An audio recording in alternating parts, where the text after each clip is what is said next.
Good morning. It is Tuesday, October the 26th. Let's look at our workbook pages for today. Our first workbook page is workbook page 111. In writing, we have been doing informational writing for the past couple of weeks. In informational writing, we learn facts or details about a topic. Let's look at what we're supposed to do on this page. It says to read each sentence and to draw a line under the definition of the word in dark type. Let's look at sentence number 1. The rain shower became a thunderstorm, a storm with heavy rain, thunder, and lightning. In this sentence, we are supposed to figure out what clues tell us what a thunderstorm is, the bold-faced word. Well, let's look at that again. A thunderstorm, comma. A comma usually means that a definition is coming. So we would need to underline a storm with heavy rain, thunder, and lightning. That's what a thunderstorm is. So in this sentence, we had to look for the comma. Let's look at sentence number 2.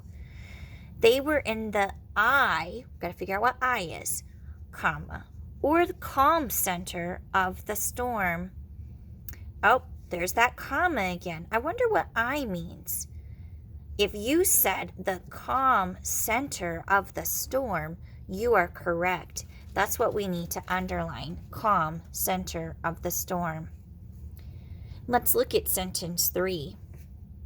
A blizzard, that's what we're trying to find out what it is a storm with fast winds and heavy snow. Well, that one pretty much tells us what the definition is, doesn't it? A blizzard is, and then there's the definition, storm with fast winds and heavy snow. Let's look at sentence 4. The ship was caught in a hurricane, a severe tropical storm with winds of more than 75 miles per hour.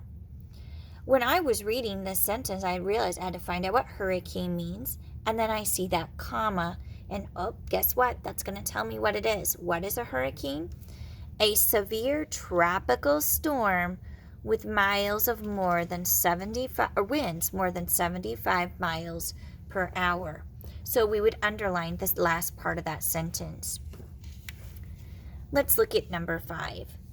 Scientists who follow the path of a storm to study it are called storm chasers. We have to figure out what storm chasers are. And look, it tells us at the beginning of the sentence, what's a storm chaser? A scientist who follows the path of a storm to study it. So on that page, what did we do? We were looking for context clues in these informational sentences, that informational text, to tell us what those things mean.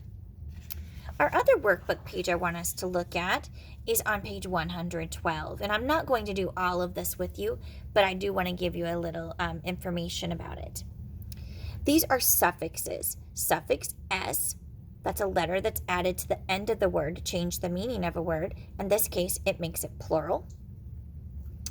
Suffix ed can make the sound ed, d, or t, and it means already happened. It makes it past tense.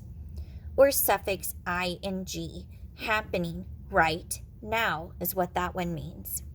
I will do number 1 for you, and then the rest you're going to do independently. Our 2 words are prints or jumps, and they mean happening right now, or means more than one.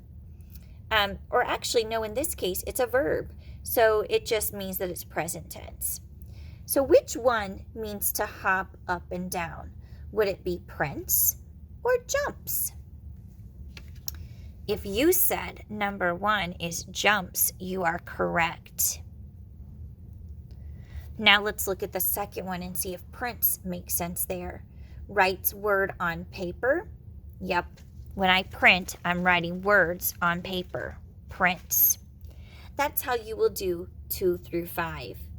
If you have any questions about how to complete your work, don't hesitate. Email me, have Mom send me a remind message. Good luck.